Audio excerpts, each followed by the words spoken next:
ही नवीन कथा आहे एका हाऊसवाईफची. आम्ही याच्याशी नक्कीच रिलेट करू शकतो. दिवसभर घरामध्ये राबणारी ती, अजिबात किंमत नसणारा तिचा नवरा आणि घरातली मंडळी. मुलंही ऐकत नव्हती. एकच होता जो नेहमी तिच्या चेहऱ्यावरती स्माईल आणायचा, तो तिचा छोटा मुलगा. अशी कहाणी आहे एका बाईची. ती कुठे काय करते तुम्हाला नक्कीच आवडेल, आणि आवडलीच तर लाईक करायला विसरू नका. आणि हो, याचे पुढचे भाग पाहण्यासाठी चॅनलला सबस्क्राईब करून ठेवा. आजपासून ही नवीन स्टोरीचं नाव आहे ती कुठे काय करते. लता, मी तर फाईल इथेच ठेवली होती टेबलवर. ती कुठे आहे? खूप महत्त्वाची आहे. लता, तुला किती वेळाचा आवाज देतोय? बहिरी झाली का? तुला ऐकायला येत नाही का? ती सगळी कामं सोड आधी. अगोदर इकडे ये आणि मला माझी फाईल शोधून दे. अनिरुद्ध लताला खूप वेळची आवाज देत होता. अनिरुद्ध म्हणजेच लताचा नवरा. एका मोठ्या कंपनीमध्ये तो मोठ्या पोस्टवरती होता व त्यांना 3 मुलंही होती. संसार त्यांचा जुनाच होता. मुलं चांगली मोठी मोठी आहेत, कॉलेजला जातात. अहो आलेच, 1 मिनिट. ते एक चपाती भाजायची राहिली होती, ती पूर्ण करते व लगेच येते. लता किचनमधूनच बेडरूममध्ये असलेल्या अनिरुद्धला बोलत होती. तुझी चपाती राहू दे, अगोदर तू माझी फाईल शोधून दे. मी काल सगळे माझे महत्त्वाचे डॉक्युमेंट्स इथेच टेबलवरती ठेवून गेलो होतो. आता ते मला सापडत नाहीत. जर सापडले नाही तर खूप मोठा प्रॉब्लेम होईल. खूप अवघड होऊन जाईल. एवढी मोठी कंपनी माझ्या जीवावर चालते. कंपनीमध्ये महत्त्वाचे डॉक्युमेंट्स होते. अनिरुद्ध आता लताला ओरडत होता. पण लताला काही आवाज जातच नव्हता. अनिरुद्ध काय बोलत होता. लता तशी गॅस बंद करून वरच्या मजल्यावर तिच्या बेडरूममध्ये अनिरुद्धजवळ जाऊन उभी राहते. काय झालं? काय पाहिजे तुम्हाला? लता एकदम शांतपणे म्हणाली. अगं, मी किती वेळची ओरडतोय, म्हणजे तू काहीच ऐकलं नाही तर? अनिरुद्ध आता जास्त चिडला होता. माझी फाईल सापडत नाही आहे. त्याच्यामध्ये खूप महत्त्वाचे डॉक्युमेंट्स आहेत. तू पाहिलेस का? आणि मुळात तू घरात दिवसभर तू सोडून कोण असतं? तुला एवढीशी साधी गोष्ट जपून ठेवता येत नाही? मुलं पण कॉलेजला जातात, मी ऑफिसला जातो, आप्पा आणि आई दोघेच घरी असतात. सगळ्यांचं आवरलं तर तुला काय काम असतं? तू घरी दिवसभर करतेस तरी काय? आता घ्या. आता ही दिवसभर घरी करते तरी काय? हा प्रश्न अनिरुद्ध लताला विचारतो. पण लता आपली साधी, भोळी आणि शांत. अनिरुद्ध लतावरती खूप तापला होता. अहो, ती फाईल का? मला माहीत नव्हतं ती कशाची आहे. मी ती उघडून पण पाहिली होती, पण त्याच्यामध्ये सगळं इंग्लिशच लिहिलेलं होतं. मुलं पण घरी नव्हती, त्यामुळे मग काय ते मला वाचायला जमलं नाही. मला असं वाटलं ती कामाची नसेल, म्हणून काल रद्दीवाला आला होता. मी घरातील खूप सारी रद्दी काढली. ती फाईल पण मी टाकली त्या रद्दीमध्ये. मला वाटलं की ती कामाची नसेल. लता आता मम करत बोलत होती. तिची झालेली चूक तिच्या लक्षात आली होती. लता ही कमी शिकलेली, अतिशय साध्या घरातली मुलगी होती. आणि अनिरुद्ध हा भरपूर शिकलेला, कंपनीमध्ये मोठ्या हुद्द्यावर होता. तुझं डोकं फिरलंय का? कंपनीचा CEO मला काढून टाकेल कंपनीमधून. अगं, खूप महत्त्वाचे होते ते डॉक्युमेंट्स. तुला एवढी पण अक्कल नाही का? एवढी काय घाई होती तुला कागद रद्दीमध्ये घालायची? अनिरुद्ध आता लतावर धावून गेला. लताच्या डोळ्यातून एक अश्रू टपकन खाली उगळला. तसे आप्पा म्हणजेच लताचे सासरे व अनिरुद्धचे वडील त्यांच्या बेडरूममध्ये आले. काय झालं अनिरुद्ध? काय आरडाओरडा चाललाय? आप्पा अनिरुद्धला विचारत होते. अहो आप्पा, हिने माझे खूप महत्त्वाचे डॉक्युमेंट्स रद्दीमध्ये घातले. आता काय बोलू हिला? खूप महत्त्वाचे होते आप्पा, अनिरुद्ध आप्पांना सांगत होता. अरे झालं असेल चुकून, तू दुसरे काढून घे आणि तिच्यावर ओरडू नकोस. आप्पा लताला खूप जीव लावायचे आणि लता पण त्यांची मनाने सेवा करायची, अगदी प्रेमाने. तिला दिवसभर खूप कामं असतात रे घरात. आप्पा घरातच काम करते. आप्पा ती घरातच काम करते ना. माझ्यासारखं बाहेर जाऊन थोडंच काम करते. घरात काय काम असतं एवढं? अनिरुद्धला मात्र बायकोची अजिबात किंमत नव्हती.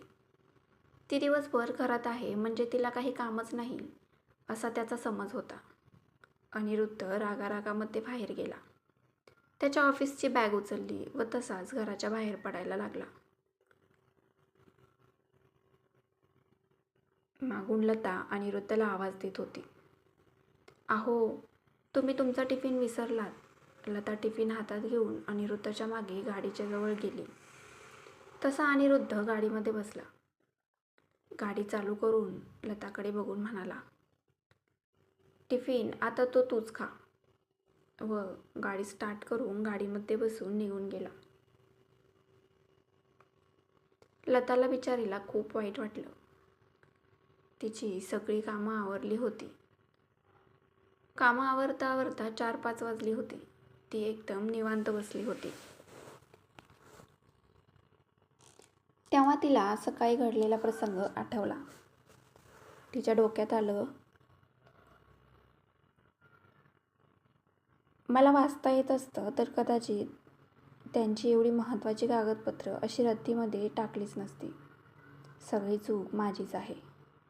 आज माझ्यामुळे अनिरुद्धला ऑफिसमध्ये खूप त्रास सहन करावा लागेल. माहीत नाही ऑफिसमध्ये काय झालं असेल. लता मनामध्ये विचार करून स्वतःलाच दोषी ठरवत होती. लताच्या डोळ्यातून आता पाणी येत होतं. तसा तिच्या खांद्यावरती एक हात पडतो. काय झालं लता? काय विचार करतेस एवढा?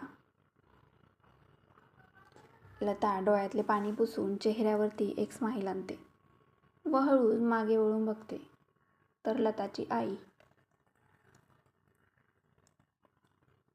म्हणजेच लताची सासू, पण अगदी आईसारखी प्रेमळ, जीव लावणारी, खूप प्रेमळ होती. लता तिला आईच म्हणायची. काही नाही आई, अशीच बसली होते.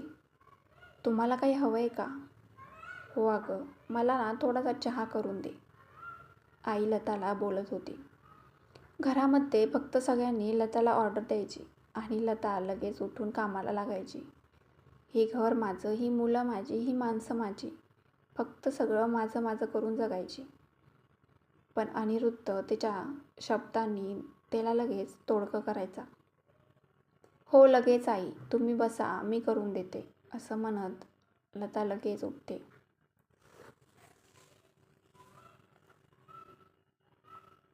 मी सगळ्यांना चहा बनवते. आता मुलं पण येतील कॉलेजमधून.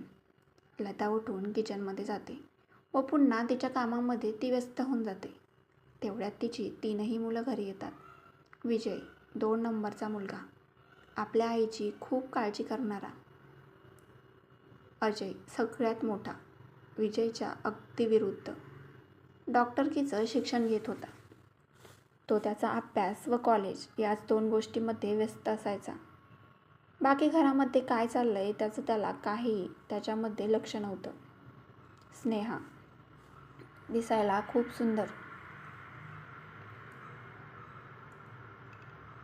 अगदी आपल्या आईवरती गेलेली व 2 भावांची सगळ्यात छोटी बहीण, सगळ्या घरातली लाडकी होती. विजय येऊन डायनिंग टेबलवरती बसला. अजय आणि स्नेहा डायरेक्ट त्यांच्या रूममध्ये गेले. स्नेहा, अजय, तुम्हाला चहा घ्यायचा नाही आहे का? तुम्ही फ्रेश होऊन या, मी तोपर्यंत चहा बनवते. लता मुलांना आवाज देत होती. ते दोघेही एका स्वरात म्हणाले, नको आई, आम्ही बाहेरूनच घेऊन आलोत. हे ऐकल्यावर मात्र लताचा चेहरा पडला.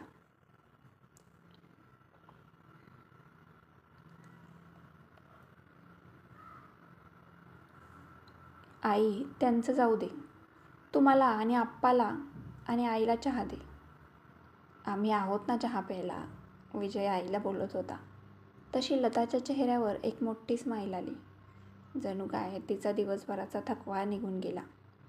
विजयला म्युझिकमध्ये खूप इंटरेस्ट होता, पण अनिरुद्धचा त्याला म्युझिक शिकवायला खूप विरोध होता. पण लता त्याला खूप सपोर्ट करायची. लताने सगळ्यांना चहा दिला. सगळ्यांना चहा वाटून ती परत किचनमध्ये गेली होती.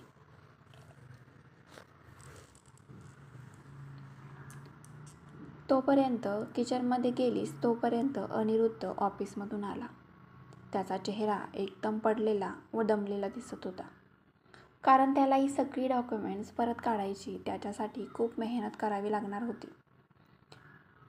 त्याच्यासाठी त्याचा खूप टाईमही वाया जाणार होता. त्याला त्याच्या डॉक्युमेंट्सचं आता टेन्शन आलं होतं. लताने त्याला चहा आणून दिला. अनिरुद्ध कोणाला काहीही न बोलता चहा पितो व डायरेक्ट त्याच्या रूममध्ये जातो. लताही त्याच्या मागे त्याच्या रूममध्ये जाते. आपल्या चुकीमुळे त्यांना त्रास झाला. त्याच्यासाठी आपण केलेल्या चुकीमुळे त्यांना त्रास झाला. आपली चूक तिच्या लक्षात आली त्यामुळे तिला सॉरी म्हणायचं होतं. ह्या विचाराने लता बेडरूममध्ये जाते. अनिरुद्धचा मोबाईल टेबलवरती होता. अनिरुद्धच्या मोबाईलची रिंग वाजते. मोबाईलवर आलेलं नाव पाहून अनिरुद्धच्या चेहऱ्यावर एक मोठी स्माईल येते.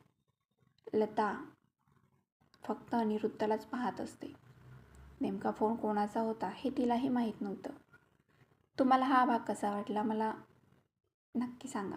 आणि हो, व्हिडिओला लाईक करायचं विसरू नका. चॅनलला सबस्क्राईब करायला पण विसरू नका. तुमची एक लाईक व्हिडिओ बनवण्यासाठी खूप मोटिवेशन करतं. पुढचा भाग घेऊन येत आहे उद्या. तोपर्यंत स्टे ट्यून.